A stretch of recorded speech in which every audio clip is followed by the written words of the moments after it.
स्वागत है आपका अपने चैनल मार्कोस ट्यूटर्स में।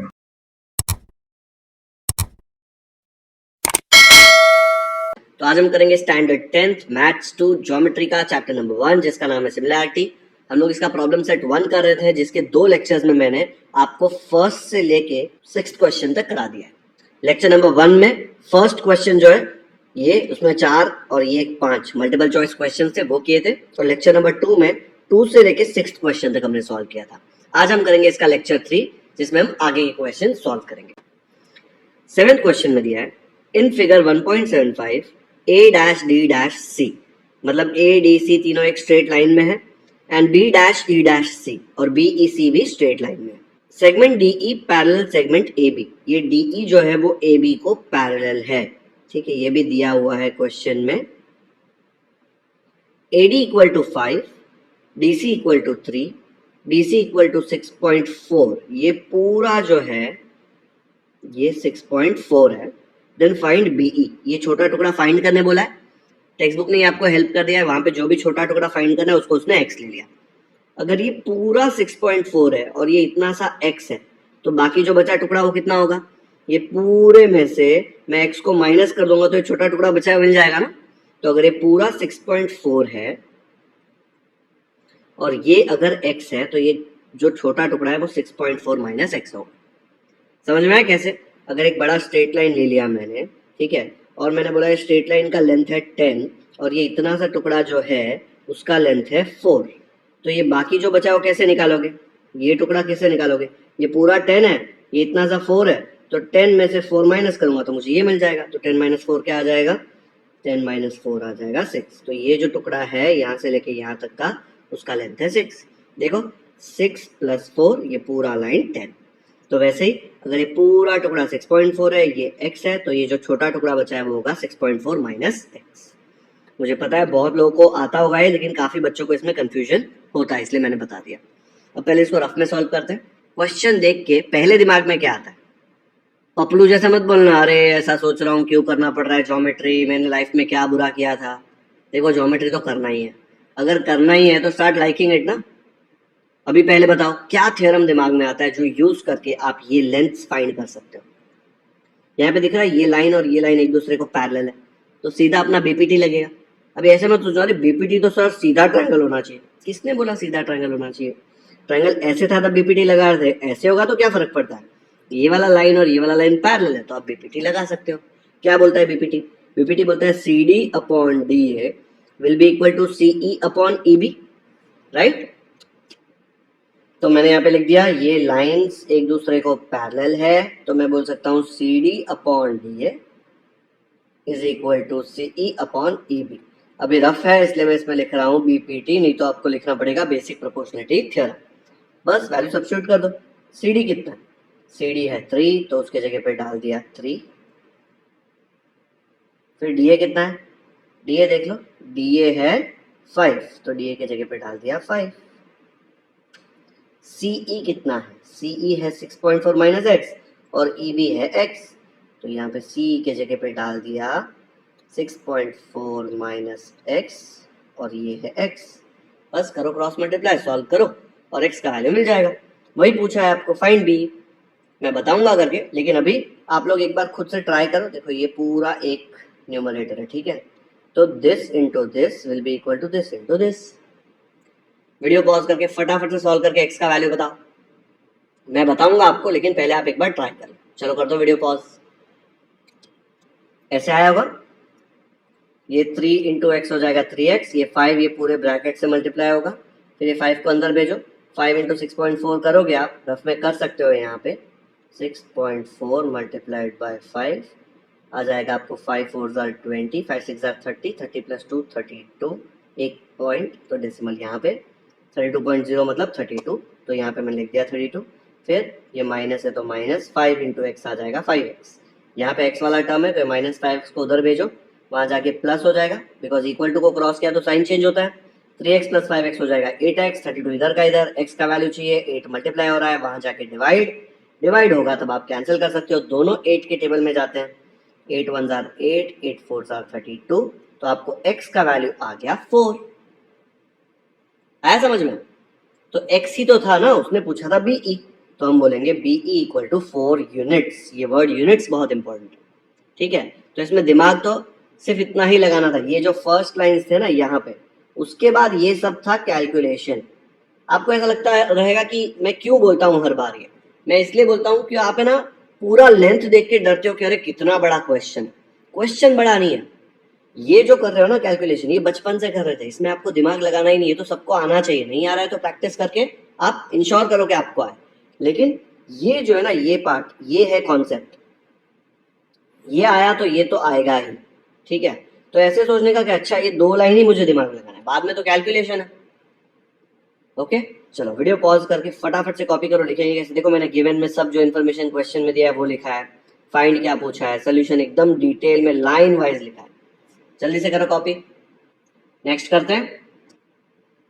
8th क्वेश्चन में दिया है, in the figure 1.76 segment PA, segment QB, segment RC and segment SD are perpendicular to line AD।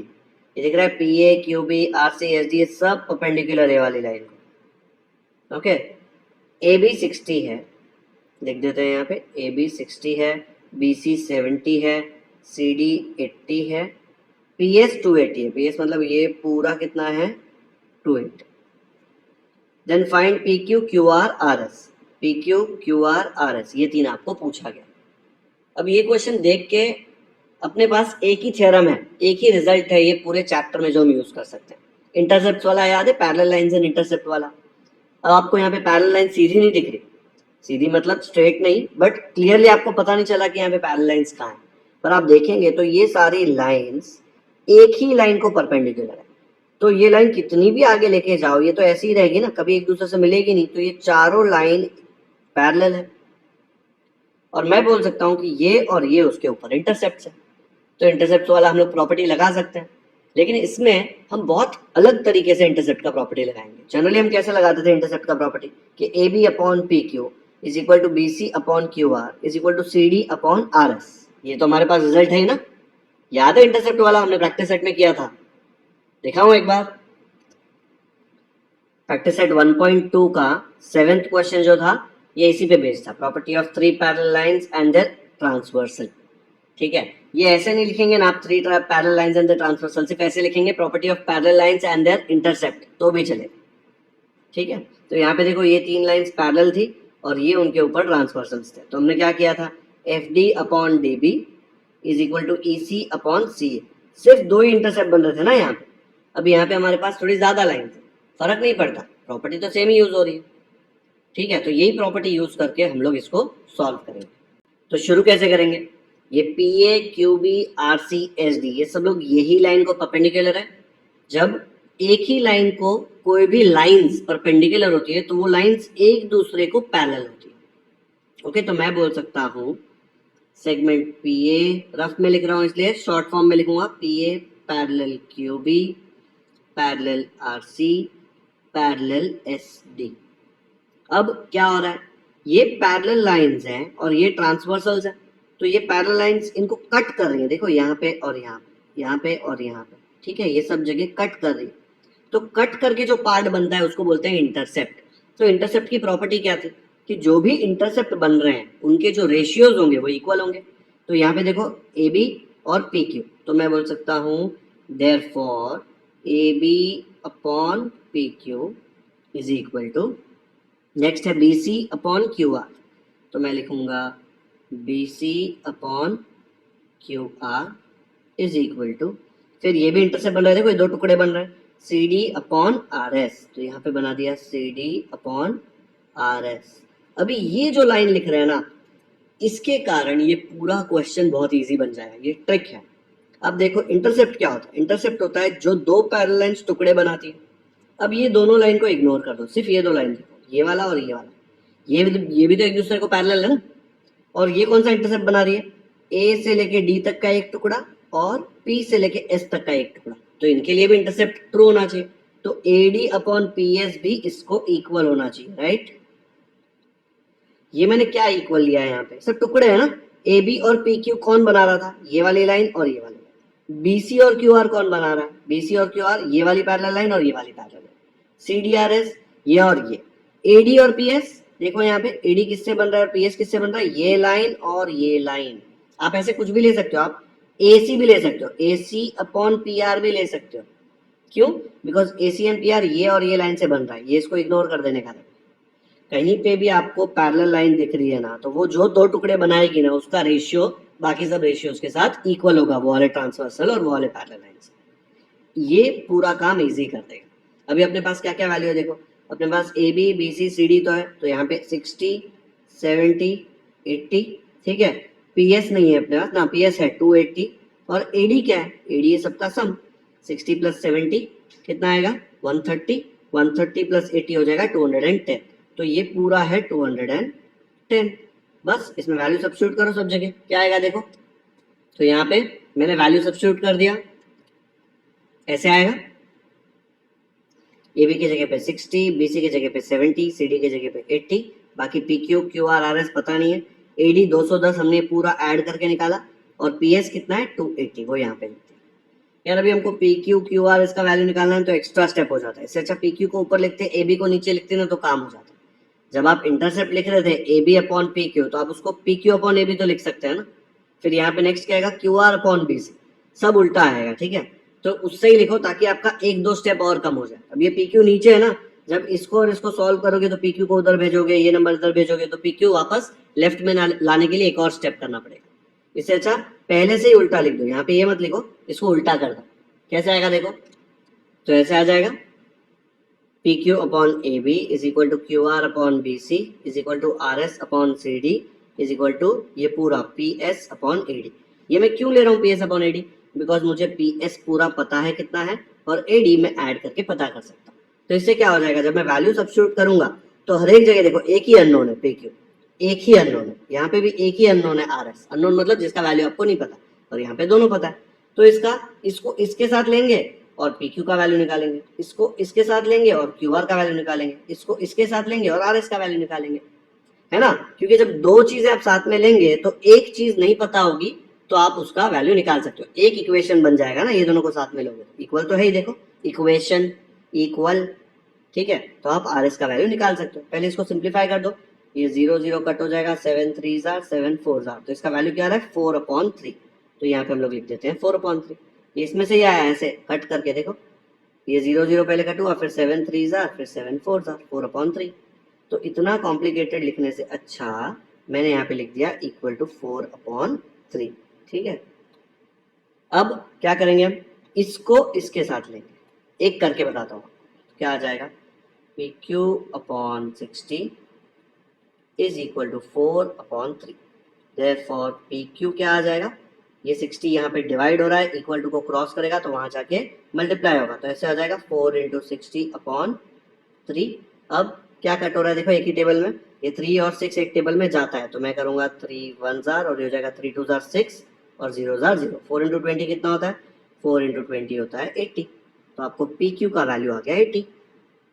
ऐसे ही आप ये वाला इसके साथ लोगे तो क्यू आर का वैल्यू मिल जाएगा, ये वाला इसके साथ लोगे तो आर एस का वैल्यू मिल जाएगा। मैं करके बताऊंगा, लेकिन कॉन्सेप्ट समझना बहुत इंपॉर्टेंट है।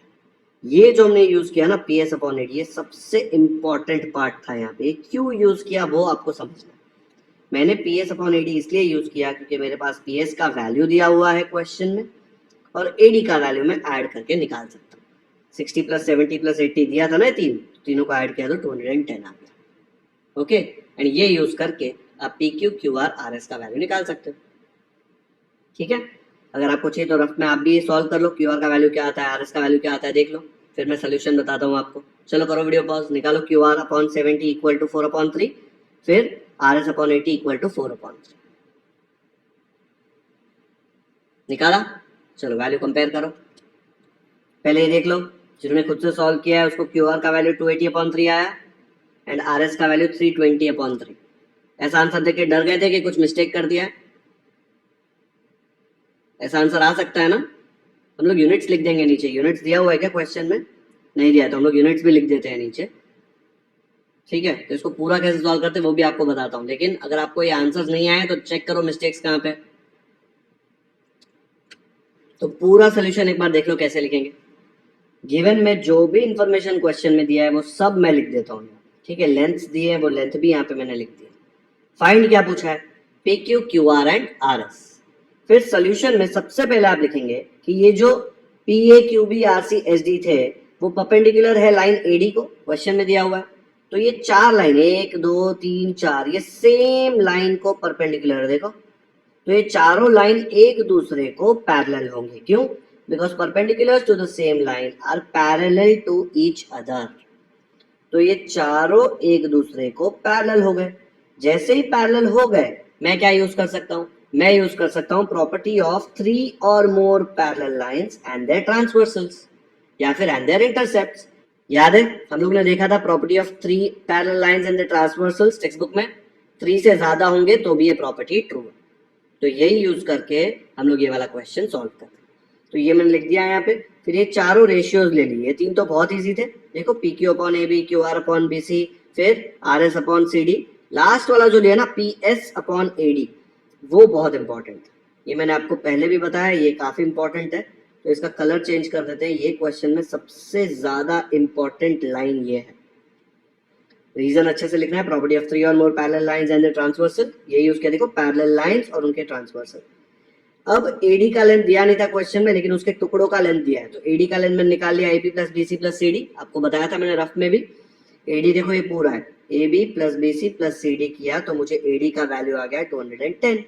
फिर एडी की जगह पे 210 सब्स्टिट्यूट कर दिया, पीएस की जगह 280, बाकी तीनों की जगह तीनों का वैल्यू और सॉल्व कर दिया। ये कट करके चेक कर लेते हैं एक बार। ये क्या आएगा, 0 0 कट, 7 3 जार 7 4 जार। तो यहाँ पे इसलिए इक्वल टू 4/3 साथ में लिख दिया। ठीक है, चाहिए तो ये यहाँ पे इरेज कर दो। यहाँ पे फ्रॉम 1 एंड 2 क्यों लिखा है मैंने? क्योंकि 1 में मेरे पास ये रेशियो था और 2 में मेरे पास एडी का वैल्यू आया। तो ये 60 70 80 तो क्वेश्चन में दिया था, ये एडी का वैल्यू 210 यहाँ पे मैंने सब्स्टिट्यूट कर दिया। ठीक है, ये भी गिवन था ना क्वेश्चन में 280, देखो क्वेश्चन में 280 दिया हुआ था। तो ऐसे करके इसको सॉल्व किया। ये कैलकुलेशन तो मैंने आपको ऑलरेडी एक्सप्लेन कर दिया है। मैंने 3 पार्ट्स बना दिए क्योंकि तीनों में मैं टी क्यू क्यू आर और आर एस निकाल रहा हूँ। एक बार पूरा सोल्यूशन एक साथ देखो। क्वेश्चन बड़ा लगता है लेकिन दिमाग आपने सिर्फ यहां तक लगाया है, बस इधर तक। इसके बाद सब कैलकुलेशन है। इसको देख के तो डरो ही मत, ये सिर्फ कैलकुलेशन है। तो क्वेश्चन का लेंथ उतना बड़ा नहीं है जितना आप सोच रहे हैं, लेकिन हाँ ये जो पार्ट है ना ये थोड़ा ट्रिकी है। और ये पी एस अपॉन एडी भी, अगर ये क्वेश्चन को इजी बनाना है तो ये यूज करना पड़ेगा। डन, नेक्स्ट करते हैं। 9th क्वेश्चन में दिया है, in triangle P Q R segment P M is a median. ये पी एम जो है मीडियन है। अगर ये मीडियन है मतलब एम मिड पॉइंट है। मीडियन क्या होता है? ऑपोजिट वर्टेक्स से ये लाइन के मिड पॉइंट को ज्वाइन करने वाले लाइन को मीडियन बोलते हैं। तो ये एम मिड पॉइंट, इसलिए ये टुकड़ा और ये टुकड़ा देखो सेम लेंथ का है, मतलब क्यू एम और एम आर एक दूसरे को इक्वल है। Angle bisectors of angle P M Q, इसका एंगल बाइसेक्टर ये होगा। Intersect side P Q in X, देखो पी क्यू को एक्स पे इंटरसेक्ट करे, मतलब ये वाला एंगल और ये वाला एंगल इक्वल है।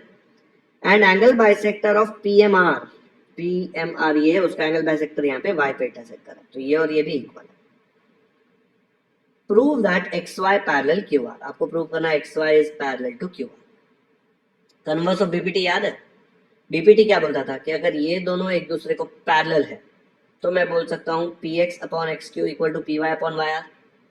तो अगर मुझे पैरेलल प्रूव करना है तो मैं क्या प्रूव करूंगा? मैं ट्राई करूंगा कि P X upon X Q equal to P Y upon Y R आ जाए, तो मेरा काम हो जाए। और ये मस्त फिल इन द ब्लैंक्स वाला दिया हुआ है, देखो यहाँ पे। In triangle P M Q ये वाला ट्राइंगल है, इसमें रे एम एक्स जो है वो क्या है? Bisector of angle P M Q. Question में दिया हुआ है देखो, bisector of P M Q. अगर वो बाइसेक्टर है तो हम लोग कौन सा थ्योरम ऑफ एंगल बाइसेक्टर या एंगल बाइसेक्टर प्रॉपर्टी यूज करके बोल सकते हैं कि बाइसेक्टर यहां से शुरू हो रहा है ना, मतलब M P upon M Q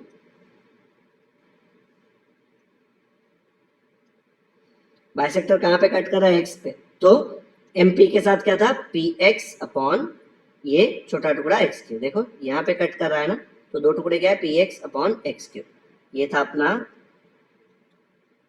theorem of angle bisector. Similarly जब आप ये वाला ट्राइंगल देखेंगे, ट्राइंगल पी एम आर, तो उसमें क्या आएगा? उसमें आप बोलेंगे रे एम वाई जो है is a bisector of P M R, ये तो क्वेश्चन में गिवन है, देखो पी एम आर का बाइसेक्टर है, तो क्या आएगा, बाइसेक्टर कहाँ से शुरू हो रहा है, एम से, तो मैं बोल सकता हूँ M P upon M R is equal to, देखो यहाँ पे M P upon M R, bisector cut कर रहा है वाई पे, तो P Y upon Y R, तो यहाँ पे मैंने डाल दिया P Y upon Y R. अब आप इसको अच्छे से देखिए, यहाँ पे एम पी है, यहाँ पे एम पी है, अपने को क्या चाहिए, ये दोनों इक्वल चाहिए। अगर ये दोनों इक्वल हो गए, P X upon X Q equal to P Y upon Y R, P X upon X Q equal to P Y upon Y R, तो कन्वर्स ऑफ बीपीटी से मैं बोल सकता हूँ ये लाइन और ये लाइन पैरेलल है। तो अगर आपको ये दोनों इक्वल प्रूव करना है तो आपको प्रूव करने का कि ये दोनों इक्वल है। अब ये दोनों में न्यूमरेटर तो मस्त बंदा है, सेम है एमपी, आपको सिर्फ डिनोमिनेटर प्रूव करना है। एम क्यू और एम आर क्या है बताओ मुझे, एम क्यू और एम आर इक्वल है ना, बताओ क्यों, बिकॉज ये मीडियन था, अगर ये मीडियन है तो एम मिड पॉइंट है, अगर एम मिड पॉइंट है तो क्यू एम और एम आर इक्वल है। तो अगर क्यू एम और एम आर, देखो क्यू एम और एम आर इक्वल है, एम पी और एम पी तो ऑलरेडी इक्वल था, अगर ये दोनों भी इक्वल है तो ये लेफ्ट साइड इक्वल हो गई, अगर ये दोनों की लेफ्ट साइड इक्वल हो गई तो इनकी राइट साइड भी इक्वल हो जाएगी। ठीक है, तो इन्होंने क्या बोला कि भाई M P upon M Q है ना, इसको ऐसे लिखेंगे, एम पी की जगह पे एम पी, एम क्यू की जगह पे एम आर लिख सकते हैं ना, because M Q equal to M R. मतलब क्या हो गया, ये दोनों इक्वल हो गया, हमने प्रूव कर दिया। जैसे ही ये दोनों इक्वल हो गया तो ये दोनों भी इक्वल हो जाएगा, तो P X upon X Q equal to P Y upon Y R. जैसे ही ये रेशियो इक्वल आया, ये देखो P X upon X Q P Y upon Y R, तो ये जो लाइन है एक्स वाई, जहां पे ये रेशियो बन रहा है एक्स और वाई पे बन रहा है ना, तो एक्स और वाई को ज्वाइन करने वाली लाइन बेस को पैरेलल होगी। ये हमने converse of basic proportionality theorem में सीखा था, तो एक्स वाई पैरेलल क्यों, तो ऐसे करके ये सॉल्व हो गया। आया समझ में, चलो ये इरेज कर देता हूँ।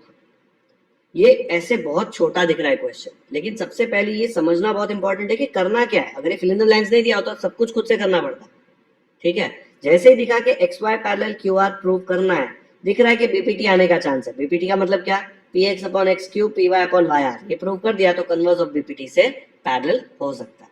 और दोनों जगह एंगल बाइसेक्टर दिया था, वो एंगल बाइसेक्टर का थ्योरम यूज करके हमने उसका रेशियो यूज कर लिया, मिड पॉइंट दिया था वो भी यूज कर लिया। ओके, एक बार पूरा सोल्यूशन देखना है, देख लो एक बार। ये मैंने एम क्यू और एम आर अलग अलग कलर में लिखा है, बिकॉज यही दोनों इक्वल हो गया उसके बाद ये लेफ्ट वाला इक्वल हो जाता है।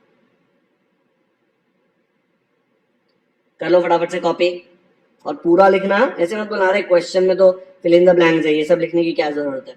मेरे पास तो डायरेक्टली पेस्ट किया हुआ है, आपको तो कॉपी करना पड़ेगा ना पूरा ये सब कुछ। डन, लास्ट क्वेश्चन कर रहे हैं लेक्चर का, तो इजी वाला ले लेते हैं, बहुत इजी वाला, बाकी भी इजी है लेकिन ये बहुत इजी है क्योंकि सब कुछ क्वेश्चन में दिया हुआ है। तो 10th और 11th में लेक्चर 4 में ले लूंगा, अभी हम लोग बहुत इजी वाला क्वेश्चन 12 कर लेते हैं। इसमें क्वेश्चन में दिया X Y parallel A C, ये रहा देखो ए सी पैरेलल है इसको, 2ax equal to 3bx, 2ax equal to 3bx, इन दोनों के बीच का रेशियो दिया हुआ है, देखो इसको इधर इधर करोगे तो रेशियो मिल जाएगा। And X Y equal to 9, X Y आपका दिया हुआ है 9। Complete the activity to find the value of A C, इसका वैल्यू आपको चाहिए। तो यहाँ देखो 2ax equal to 3bx question में दिया हुआ है, ये bx यहाँ पे 3 से मल्टीप्लाई हो रहा है, उसको नीचे लेके आया है वो, और 3 उधर अकेला रह गया, एंड ये 2 यहाँ पे x के साथ मल्टीप्लाई हो रहा है तो 2 वहां पे जाएगा तो नीचे आ जाएगा, इधर देखो तो 3/2 हो गया। फिर इसने क्या किया, ये वाला स्टेप देखो, अभी सिर्फ कॉम्पोनेंटो लगाया। कॉम्पोनेंटो में क्या होता है, न्यूमरेटर में डिनोमिनेटर ऐड हो जाता है दोनों जगह, सिर्फ लेफ्ट साइड में मत करना, राइट साइड में भी। तो bx ऊपर ऐड हो जाएगा और यहाँ पे 2 ऊपर ऐड हो जाएगा, किसमें 3 में, तो मुझे मिलेगा ये 3 और 2 तो थे ही, ऊपर 2 ऐड हो गया। ये 2 कहाँ से आया, ये 2 यहाँ से ऐड हो गया, देखो दोनों जगह bx ऊपर ऐड हुआ, यहाँ पे 2 ऐड हुआ। ax प्लस bx क्या होता है, ax प्लस bx, ये पूरी लाइन हो जाएगी ए बी, तो उसके जगह b आ गया, देखो ए बी, bx तो ऐसे 3 प्लस 2 क्या आ जाएगा 5, तो 5 हो जाएगा, नीचे का 2 ऐसे का ऐसा, करेक्ट। अब ये लोग क्या बोल रहे हैं, triangle BCA is similar to triangle BYX। अगर आप इसको देखो तो ये कौन से टेस्ट से सिमिलर दिख रहा है, यहाँ देख लो, ये वाला एंगल जो है वो दोनों में कॉमन है, BCA में भी और BYX में भी। देखो BCA ये बड़ा ट्राइंगल है उसमें ये है, और BYX में भी ये वाला है, करेक्ट। एंड दूसरा मैं बोल सकता हूँ ये वाला एंगल और ये वाला एंगल एक दूसरे को कॉन्ग्रुएंट, क्यों, बिकॉज ये दोनों पैरेलल है, तो क्या बन रहा है देखो F एफ मतलब करस्पॉन्डिंग एंगल, बचपन में सिखाया था मैंने 8th स्टैंडर्ड में, है ना। तो ये वाला एंगल जो है वो बी वाई एक्स में है और ये वाला एंगल जो है वो है बी सी ए में। तो दोनों के दो एंगल्स अगर कॉन्ग्रुएंट है, ठीक है, दोनों के अगर दो एंगल्स कॉन्ग्रुएंट है तो कौन से टेस्ट से सिमिलर हो गए? ए टेस्ट से सिमिलर हो गए। जैसे ही सिमिलर हो गए आप कौन सा रेशियो ले सकते हो? B A upon B X. क्यों ले रहे हैं B A upon B X? Because यहाँ पे देखो उसका वैल्यू है आपके पास और आपको क्या चाहिए? ए सी चाहिए ना। ए सी देखो इधर आ रहा है, तो A C upon X Y. इसमें 3 रेशियो आएंगे, देखो कौन से? B C upon B Y, C A upon Y X and B A upon B X. अपने को तीनों नहीं चाहिए, अपन B A upon B X ले रहे हैं बिकॉज इसका वैल्यू है, और दूसरा ले रहे हैं ए C upon X why because ए सी का वैल्यू चाहिए और एक्स वाई का वैल्यू दिया हुआ है। ये जब रेशियो लेते हैं इसको क्या बोलते हैं? Corresponding sides of similar triangles. Value substitute करो। B A upon B x क्या है? देखो B A upon B x का वैल्यू है 5/2, तो यहाँ पे लिख दिया 5/2। एक्स वाई का वैल्यू 9 दिया है क्वेश्चन में। अब ए सी का वैल्यू चाहिए तो 9 को इधर भेज दो, मल्टीप्लाई होगा ना, क्या आ जाएगा? 5/2 इंटू 9, क्योंकि 9 यहाँ पे डिवाइड हो रहा है, वहां जाके मल्टीप्लाई होगा। क्या आ जाता है? 5 9 45। 45 डिवाइड बाई 2 आप सॉल्व करेंगे तो आपको आएगा 22.5 यूनिट्स। तो ए सी का वैल्यू आ गया 22.5 यूनिट्स। खत्म। इतना सिंपल है क्वेश्चन। इसमें इन्होंने काफी चीजें नहीं लिखी है, लेकिन अभी फिल इन द ब्लैंक्स है तो आप लोग जो दिया है वही भर सकते हो। ये जो टेस्ट ऑफ सिमिलैरिटी यहाँ पे यूज किया है, इसके पहले लिखना चाहिए ना कि कौन से एंगल कॉन्ग्रुएंट है, कैसे कॉन्ग्रुएंट है। हम तो लिखते हैं जनरली और हमेशा लिखना ही होता है, डायरेक्टली आप नहीं लिख सकते, बट अभी टेक्स्ट बुक ने दिया है तो हम कुछ बोल नहीं सकते। तो पूरा सोल्यूशन कैसे आएगा देख लो एक बार। तो यहाँ तक जो एक्टिविटी में दिया है वो सब मैंने सेम टू सेम वहां लिखा है। ये वाला जो पार्ट है ना वो टेक्स्ट बुक में दिया नहीं था। अगर आप बाद में 6 महीने बाद ये जब देखोगे रिवाइज करने के लिए और ये नहीं लिखा होगा तो आपको कंफ्यूजिंग लगेगा, इसलिए मैं यहाँ पे लिख रहा हूँ। अगर एक्टिविटी में नहीं दिया होता, खाली क्वेश्चन दिया होता और फिल इन द ब्लैंक्स नहीं होता, तो आपको लिखना ही पड़ता कि ये दोनों ट्राइंगल में ये दो एंगल यूज करके ए टेस्ट आया। टेक्स्ट बुक में डायरेक्टली सिमिलर दे दिया। क्या है देखो, angle A B C equal to और congruent to angle X B Y. A B C और एक्स बी वाई दोनों सेम एंगल है, यही वाला एंगल देखो, ए बी सी ये वाला और एक्स बी वाई भी वही वाला, इसलिए common angle. And B Y X और बी सी ए इक्वल है, B Y X and B C A, क्योंकि एफ बन रहा है, दिख रहा है एफ। एफ के अंदर वाले करस्पॉन्डिंग एंगल होते हैं, जेड के अंदर वाले ऑल्टरनेट एंगल होते हैं, याद है ना। तो ये हो गया। नेक्स्ट क्या आएगा? दोनों ट्राइंगल सिमिलर हो गए, फिर ये सब वैल्यू सब्स्टिट्यूट किया, फिर यहाँ पे ये डायरेक्टली आंसर दे दिया। मैं कैलकुलेशन बता रहा हूँ, देखो 5/2 है, 9 उधर जाके मल्टीप्लाई होगा, फिर 5 9 45 होगा। 45 डिवाइड बाई 2 आप यहाँ पे सॉल्व करेंगे तो आपको आएगा 22/5। इधर से फाइनल आंसर आ गया ए सी इक्वल टू 22.5 यूनिट्स। ओके, तो एक बार पूरा सोल्यूशन देख लो। आपको ये रफ वर्क दिखाने की जरूरत नहीं है, लेकिन आपके रेफरेंस के लिए मैंने बता दिया। लेकिन ये जो 2 लाइन है या 3 लाइन, ये बहुत इंपॉर्टेंट है। आगे जाके रेफर करोगे तो ऐसा नहीं होना चाहिए अरे कहाँ से आ गया। टेक्स्ट बुक में देखो ये डायरेक्टली लिख दिया था, ए टेस्ट ऑफ सिमिलैरिटी। इसके ऊपर लिखा नहीं था कि कौन से 2 एंगल। ये ए 2 एंगल है ना, तो मैंने आपको वो 2 एंगल यहाँ पे लिख के बता दिए। चलो कॉपी कर लो फटाफट से नोटबुक में। ये हो गया। तो आज सिमिलैरिटी के प्रॉब्लम सेट 1 के लेक्चर 3 में हमने क्या क्या किया? हमने इसके क्वेश्चन नंबर 7, फिर क्वेश्चन नंबर 8, क्वेश्चन नंबर 9, ठीक है, 10 और 11 हमने अभी छोड़ा है, और 12, ये 4 क्वेश्चन कर लिए। अभी ये पूरे प्रॉब्लम सेट में सिर्फ 3 क्वेश्चन बचे ना, 10, 11 और 13। ये हम लोग नेक्स्ट लेक्चर में खत्म कर देंगे, ठीक है। तो प्रॉब्लम सेट 1 के टोटल 4 लेक्चर्स हो जाएंगे। आज तीसरा लेक्चर था, आप चारों लेक्चर्स देखोगे तो आपका सिमिलैरिटी का प्रॉब्लम सेट 1 खत्म हो जाएगा। आज का वीडियो यहीं पे खत्म करते हैं। अगर वीडियो पसंद आया तो आपको पता ही है क्या करना है, लाइक करना है, शेयर करना है, सब्सक्राइब करना है, ताकि ये चैनल को ज़्यादा से ज़्यादा सपोर्ट मिले, आपको और ज़्यादा वीडियोज़ ऐसे ही मिलते रहें। अगर आपने ऑलरेडी सब्सक्राइब कर दिया है तो थैंक यू, नहीं किया है तो मत वेट करो यार, इतने तक एंड तक वीडियो देखा है, पूरा समझ में आया तो सब्सक्राइब तो कर ही सकते हो। कमेंट्स में मुझे बताइए कि आपका फीडबैक है कोई, आपको चाहिए कि कोई क्वेश्चन पे ज़्यादा टाइम देना चाहिए, कुछ चीज़ें अलग तरीके से करनी है, आपको डाउट है, आप मुझे कमेंट्स में बता सकते हो। वीडियो अच्छा लगा तो कमेंट्स में बता ही सकते हो, है ना। और जो क्वेश्चन मैंने खुद से सॉल्व करने दिया या कैलकुलेशन दिया आपने खुद से किया तो कमेंट में जाके लिख सकते हो कि I did it on my own and I got it right. मैं जब भी ऐसा देखता हूँ और पढ़ता हूँ कि आपने खुद से किया और आपको राइट आया, मुझे बहुत अच्छा लगता है और मुझे और मोटिवेशन आता है, क्योंकि मुझे समझ आता है ना कि मैं जो आपको पढ़ा रहा हूँ वो आपके दिमाग में जा रहा है और आप वो अप्लाई करके करेक्ट आंसर ला रहे हैं। ठीक है, thank you so much for watching this video.